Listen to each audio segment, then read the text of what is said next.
Carol of the Brown King by Langston Hughes. Of the 3 wise men who came to the king, one was a brown man, so they sing. Okay. Of the 3 wise men who followed the star, one was a brown king from afar. They brought fine gifts of spices and gold and jeweled boxes of beauty untold. Unto this humble manger they came and bowed their heads in Jesus' name. 3 wise men, one dark like me, Part of his nativity.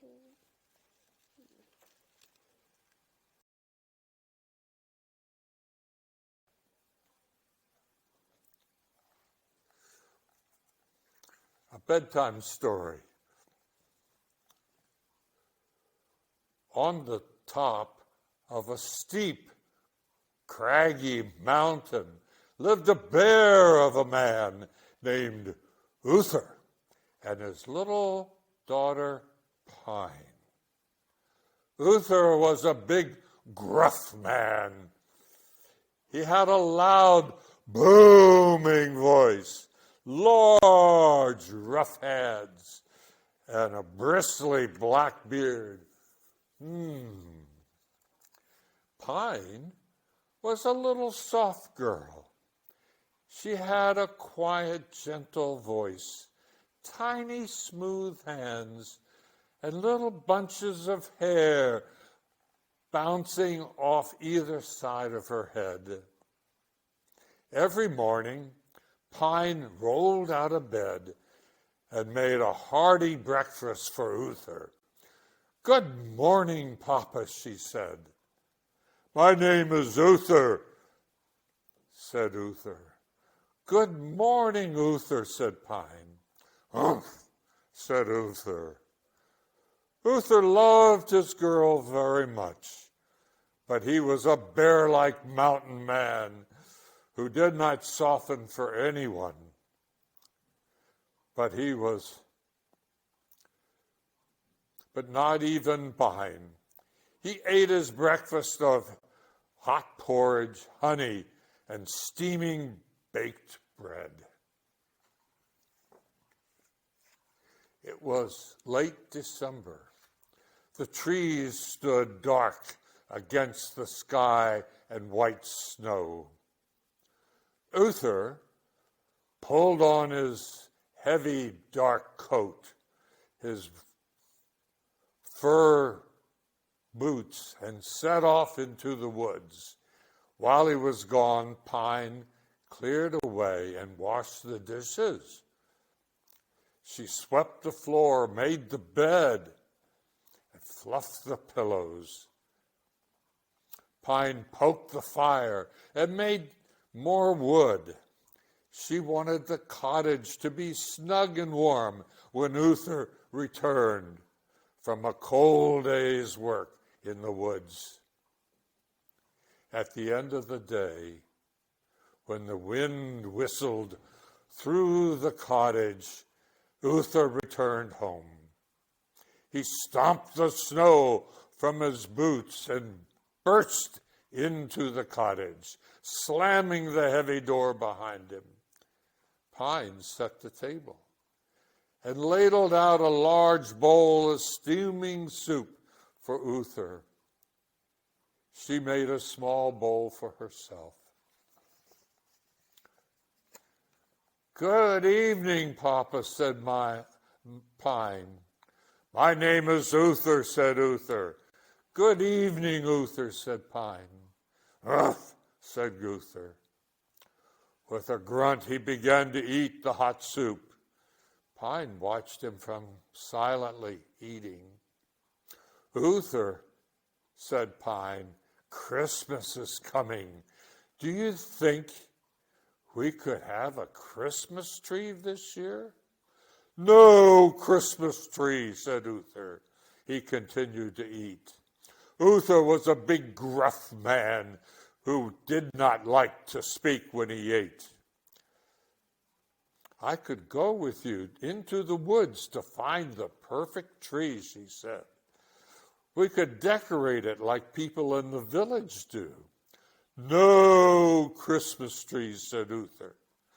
It wouldn't have to be a very big tree, continued Pine.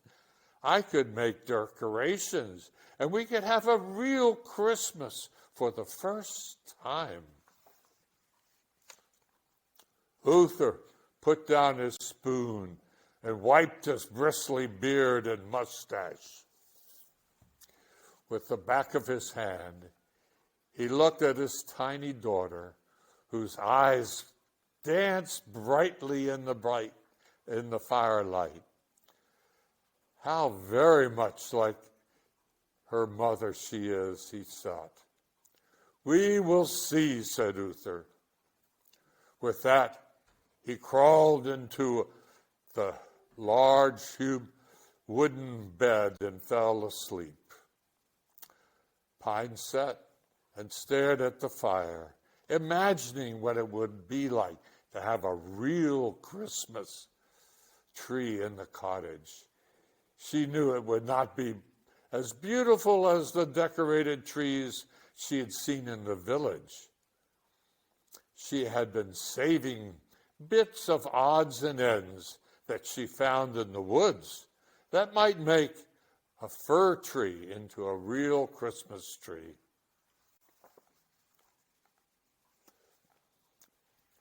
Whoops, skipped a page.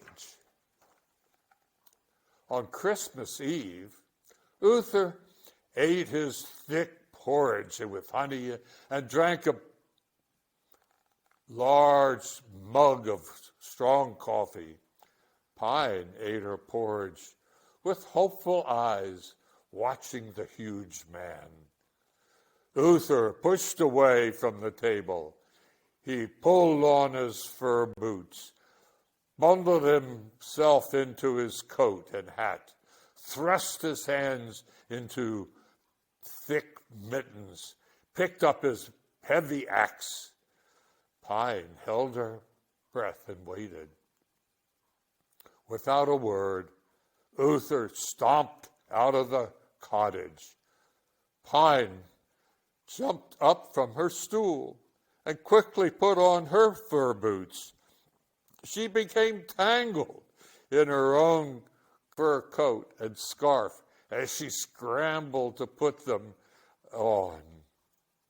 Her fur hat slid down over her eyes.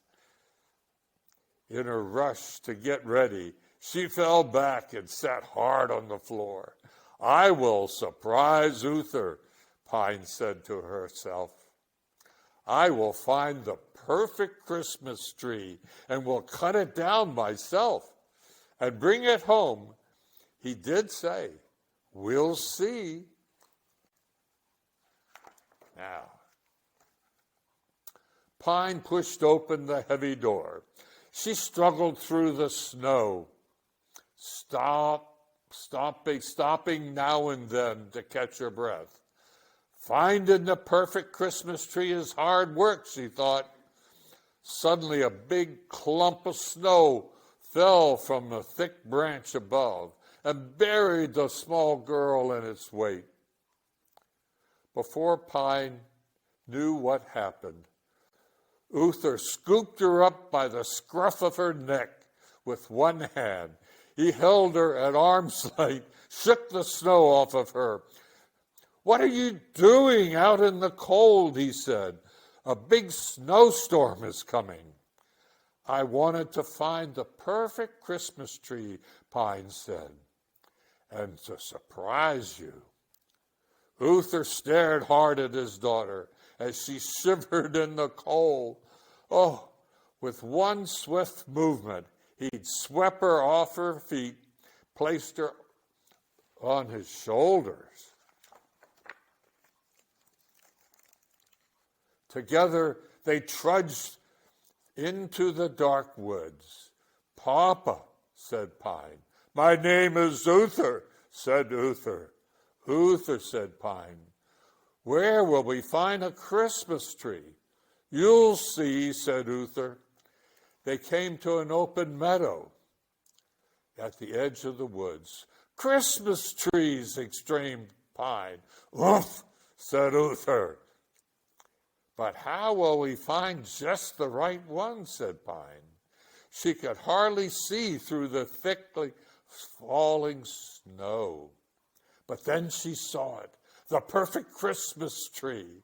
It's there, over there, she cried. Uther stomped to where she pointed and stopped. Pine squirmed on his shoulders with excitement. Oh, it is the tree. That is our Christmas tree. Uther hefted her from his shoulders and dropped her in the snow. Pine disappeared from sight. Uther reached down and pulled her out of a deep snowdrift. He plopped her on top of a large gray boulder. Don't move, he said. Before he chopped down the fir tree, Uther and Pine bowed their heads and gave thanks to the fir tree for allowing them to cut it down.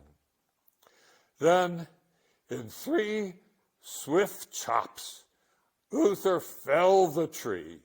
He grabbed Pine by the arm and tossed her back on his shoulders.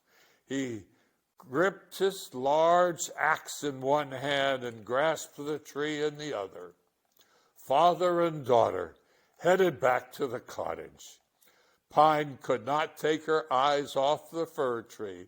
My first Christmas tree, she thought.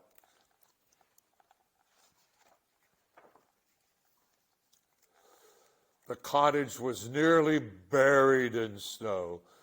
Thin blue smoke rose from the chimney and vanished into the thickly falling snow. Uther stomped his big fur boots outside the door. The snow was falling harder. The mountaintops were shrouded in whiteness. Oh, Papa, cried Pine, this is the most perfect Christmas tree. My name is Uther, cried Uther. Uther found a large tub and filled it with water. He placed the fir tree in it and braced it with rocks so that it stood tall and straight, just as it had done in the snowy meadow. Pine clapped her hands and danced in front of the fir tree. It is beautiful, she said with a hushed voice. Oh, just so beautiful. Now you have a Christmas tree, said Uther. Oh, but it's not finished yet, she said. We have to decorate it. Oof, said Uther. Okay. Pine dashed across the room and opened the wooden box at the foot of her bed. From inside, she took out a collection of all the things she had found in the woods. First, she took out abandoned bird's nest, some with unhatched eggs that had dried out, but still held a number of unhatched eggs that had dried out but were unbroken. Pine reached into the wood box again and pulled out a number of old wasps' nests with their intricate honeycomb pattern. She pulled out several small hornets' nests that she had carefully wrapped in paper. Large acorns tumbled out onto the floor from a small bag. In another bag, she had collected bright red berries. Then she took out her most prized treasure of all, birds' feathers that she had gleaned in her walks in the woods. The feathers were of all sizes and colors, shimmering blues and greens, vibrant reds and yellows, and glossy blacks and purples. One by one, she carried the treasures and placed them carefully on the floor in front of the fir tree. Now we can decorate the Christmas tree, she announced. Uther quietly watched while Pine bustled about the tree, carefully placing the nests so that the eggs could be seen. She tied bits of string on the tops of hornets' nests and hung them from the ends of the branches. She tucked the wasps' nest so they shone pale against the dark green of the fir tree. Pine hung acorns all around the tree. She sat on the floor and with the needle in hand strung the berries on a long piece of sturdy thread.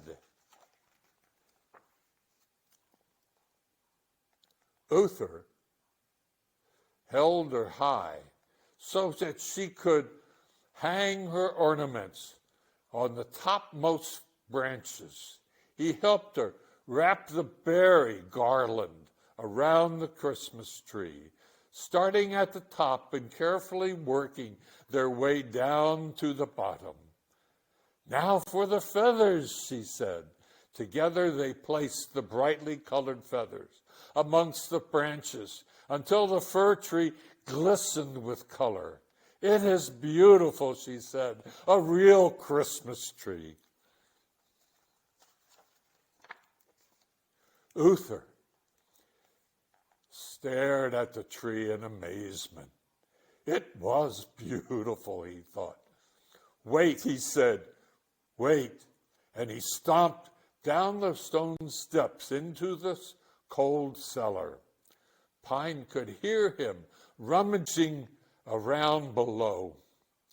Uther clumped back up the steps into the light. He held a small package.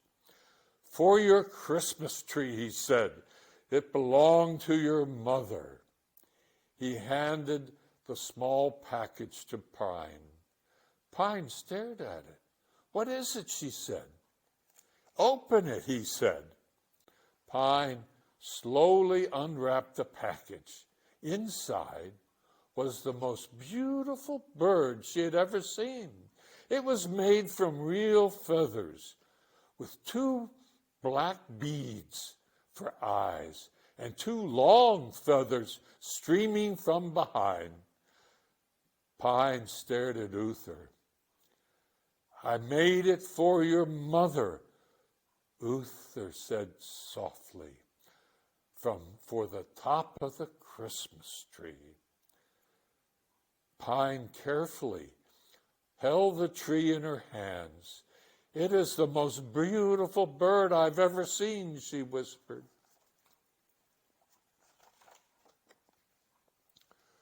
Uther gently lifted her, and Pine placed the bird at the very top of the tree. Here you can see the bird on the top of the tree. Uther set her back on the floor, and the 2 of them gazed in wonder at the Christmas tree. In the firelight, the feathers of the bird glistened and shimmered.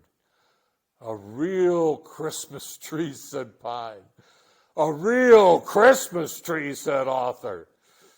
Thank you, Uther, said Pine. My name is now Papa, said Uther. Thank you, Papa, cried Pine, throwing his arms around his neck. The fire burned slow. Pine yawned. Uther quietly carried Pine to her bed, Good night, daughter, said Palma. Happy Christmas. The end.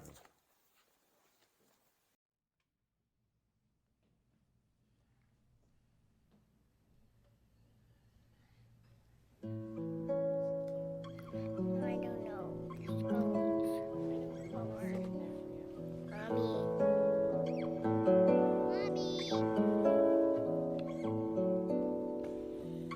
Silent night, holy night, brothers come, brothers bright, touch and virgin, mother and child.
Jesus, Lord.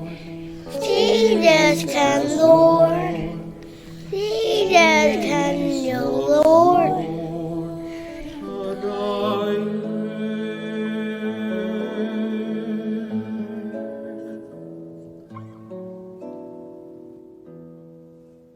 Merry Christmas! Merry Christmas. To read is entitled "O Christmas Tree" and is by Vashante Rahman, and the pictures are by Frame Lissac. This is a story that was written for children in the West Indies. Anselm danced down the road past his mother's flaming poinsettia hedge. "Here, chick, chick, chick, chick, chick, here, chick, chick, chick." Miss Mary, who lived on the other side of the hedge, was feeding her fowls. "Morning, Miss Mary," Anselm called. "I am going to watch them unload the Christmas boat today." Pa said we could get a real Christmas tree this year. "Ah," said Miss Mary, scattering a handful of fowl food. Why does real have to come in boats from far away? We have real here, too." "But real Christmas trees don't grow here," said Anselm. "All right, child," said Miss Mary. "Go and watch your Christmas boat."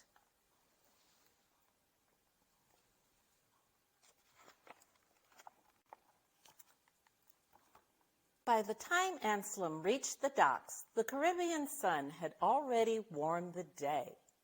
Scents of salt and fish and motor oil swirled pungently together, and the little slap-slap sounds of the waves were drowning out the roaring motors, rattling chains, and shouting workers.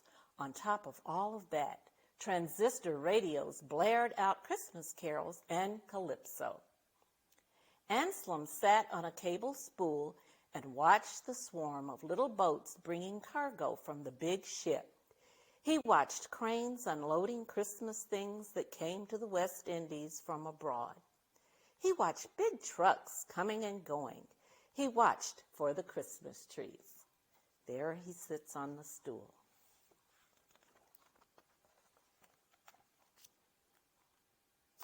Day was nearly done when the first load of Christmas trees reached shore.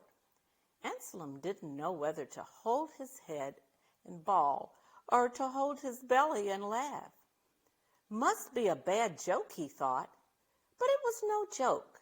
The growing piles of Christmas trees on the jetty were real, a real pile of dry brush.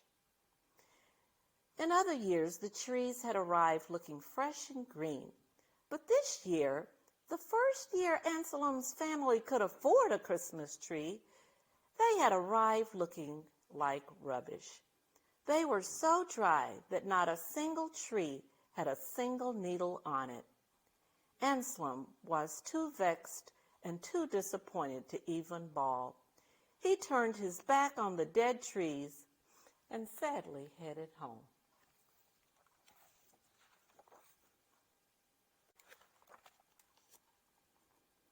Downtown was decorated for Christmas.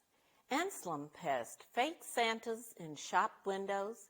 He passed fake trees covered with snowflake. Fake, he thought, as he trudged on by. Fake, just like Christmas down here. All of the things that we sing about in Christmas carols, I never hoped to see that.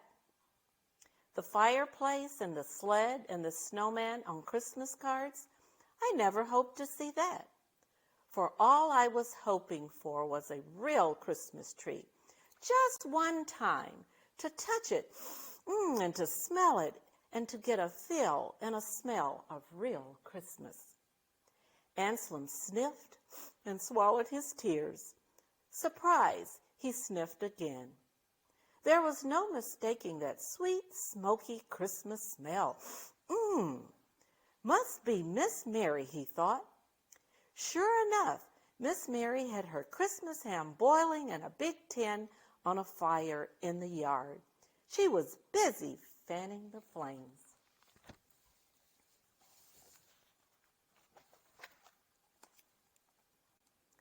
Anselm's mother had been very busy too.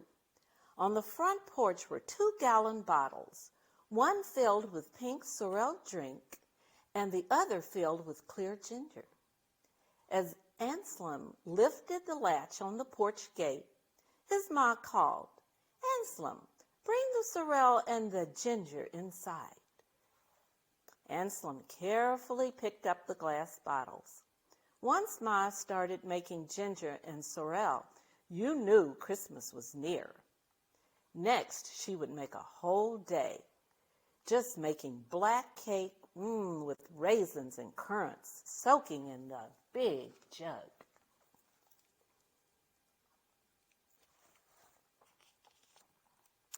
But as soon as Anselm pushed open the front door with his foot, he knew that Ma had already finished making the black cake.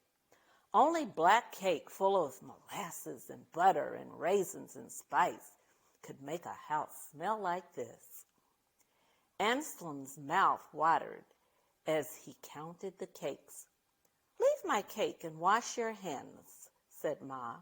"Your pa will reach home for supper just now."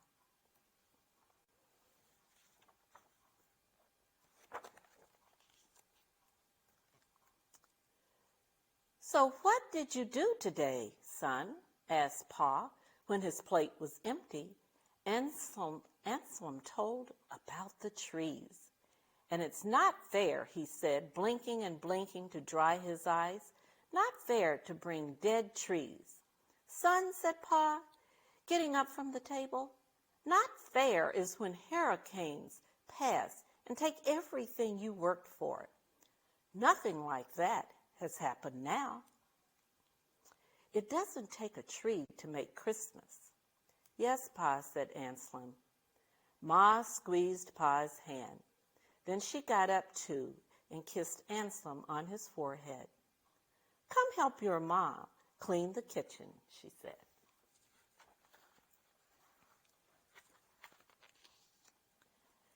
The next day, Anselm went back to the docks and asked for a dried-up tree. Take what you want, said one of the dock workers. Those trees are only good to throw away. So Anselm set out for home with two of the biggest trees he could find. There is some gravel left from the new house by Miss Mary's neighbor, he thought, as he dragged the trees through the town. And Ma has an old bucket with a hole, and Pa has a half tin of old white paint from when the house used to be white. All that will work, he thought, as he and the trees took a rest by the roadside. When he finally got home, Anselm sat to work.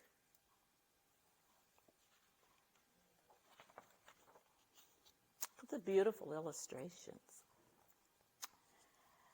Hours later, tired and dirty and spattered with paint, he called Pa and Ma into the backyard.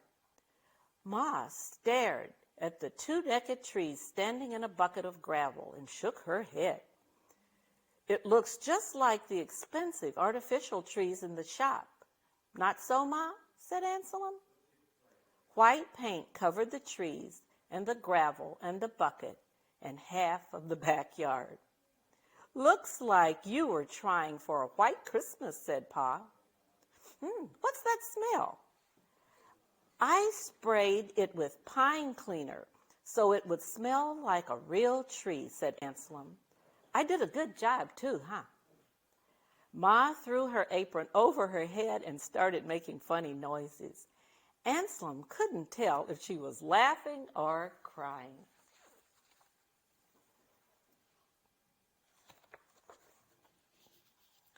Pa pushed his cap back on his head and gave Anselm a big hug.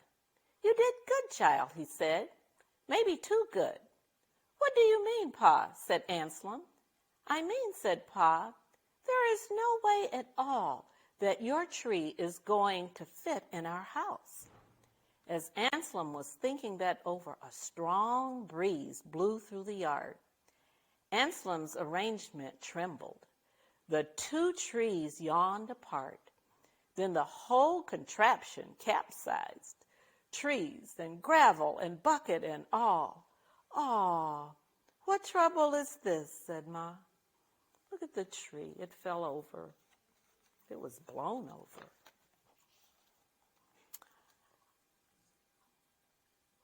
Christmas fell down, is what said Anselm, wiping away his tears. "Sorry, Ma. Let me clean up the mess." "Don't worry, son," said Pa. "Go take a bath.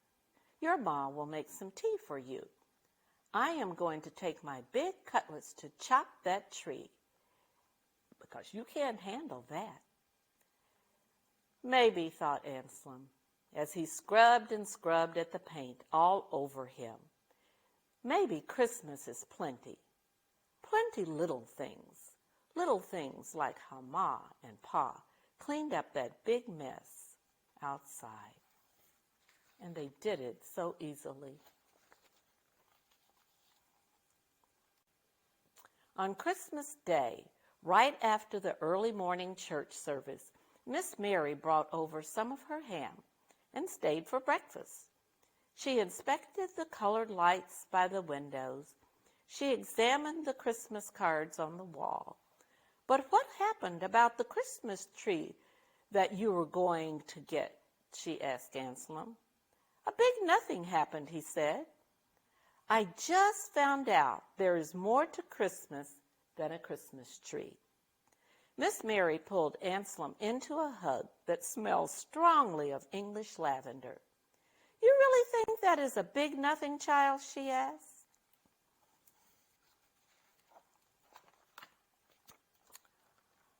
No, said Anselm, trying to wiggle out. What is a special, special something? But a nice is how you see it, child, said Miss Mary, as she pinched his chin gently and let him go. Nice could be right in front of you. Ah, but you are busy looking behind. If nice was there, I would have seen it, said Anselm. Think about it, child, said Miss Mary. Anselm leaned out the window to watch the Christmas sunrise, and then he saw Christmas trees, real, live Christmas trees. Miss Mary was right. They had been there all the time. Look, he shouted, dancing around the poinsettia. The poinsettia! Those are Christmas trees for true, said Miss Mary, with a knowing smile, for true.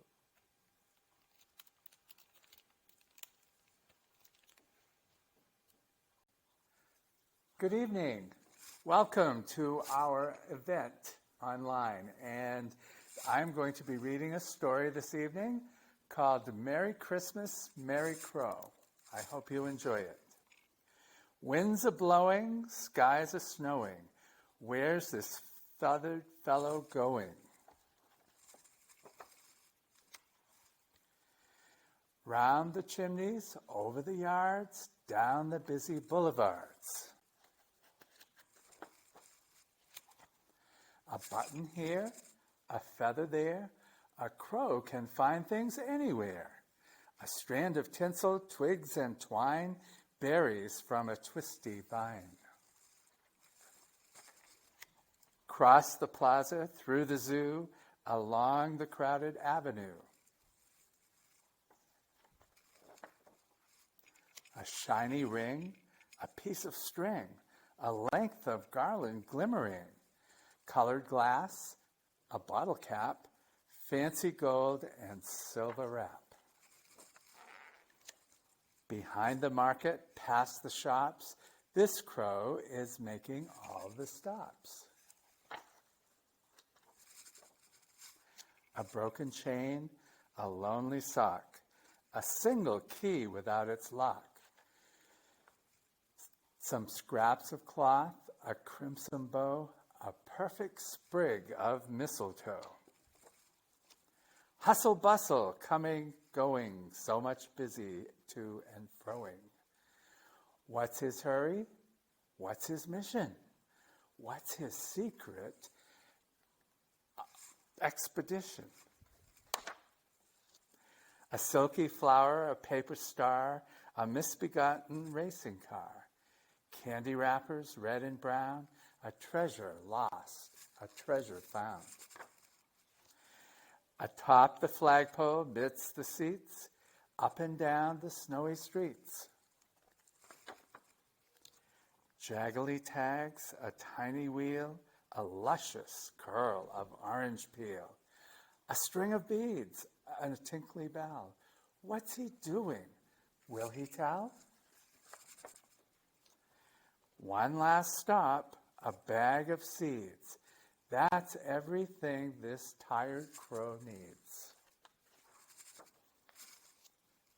A flap of wings, a cry of glee. What a perfect Christmas tree! A magic sight, all hearts aglow. Merry Christmas, Merry Crow.